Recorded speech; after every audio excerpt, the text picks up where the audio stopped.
Vigilance ଜାଲରେ Junagarh block ଆଟିଗା ପଞ୍ଚାୟତର ADEO ନଗଦ 6000 ଟଙ୍କା ଜବତ ସହିତ ଗିରଫ ହେଲେ ଏଡିଇଓ।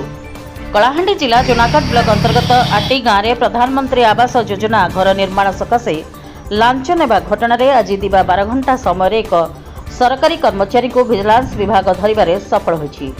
ସୂଚନା ଅନୁଯାୟୀ ଆଟି ଗାଁର ଶ୍ରୀବତ୍ସ ଭୋଇଙ୍କୁ ପ୍ରଧାନମନ୍ତ୍ରୀ ଆବାସ ଯୋଜନାରେ ଘର ମଞ୍ଜୁର କରାଇଦେବା ସକାଶେ ଆଟିଗା ପଞ୍ଚାୟତର ଏଡିଇଓ ଦେବେନ୍ଦ୍ର ସାହୁ 6000 ଟଙ୍କା ଲାଞ୍ଚ ଦାବି କରିଥିଲେ। ଏନେଇ ଅଭିଯୋଗ ପରେ ନୂଆପଡ଼ା କଳାହାଣ୍ଡି ଭିଜିଲାନ୍ସ ବିଭାଗ ପୂର୍ବରୁ ଯୋଜନା କରି ଚଢ଼ାଉ କରିଥିଲେ। ଆଜି ଦ୍ୱିପ୍ରହରରେ ସମୟରେ ଜୁନାଗଡ଼ ବ୍ଲକ ସମ୍ମୁଖରେ ଶ୍ରୀବତ୍ସ ଭୋଇଙ୍କଠାରୁ 6000 ଟଙ୍କା ଲାଞ୍ଚ ନେଉଥିବା ବେଳେ ଏଡିଇଓ ଦେବେନ୍ଦ୍ର ସାହୁଙ୍କୁ ରଙ୍ଗଭଳା ଟଙ୍କା ସହିତ ତାଙ୍କୁ କାବୁ କରିବାରେ ସଫଳ ହୋଇଥିଲେ କଳାହାଣ୍ଡି ଏବଂ ନୂଆପଡ଼ା ଭିଜିଲାନ୍ସ ଟିମ୍।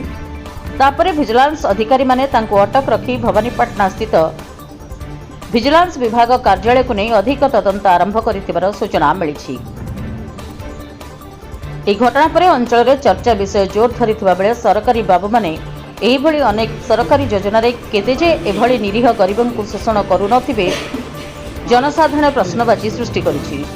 ଭବାନୀପାଟଣାରୁ ରଜନୀକାନ୍ତ ମିଶ୍ରଙ୍କ ସହ ଜୁନାଗଡ଼ରୁ ବିଜୟ ଭୂଷଣ ଦଣ୍ଡସେନାଙ୍କ ରିପୋର୍ଟ, ରିପବ୍ଲିକ୍ ଓଡ଼ିଶା, ସାଧାରଣ ଲୋକଙ୍କ ସ୍ୱର।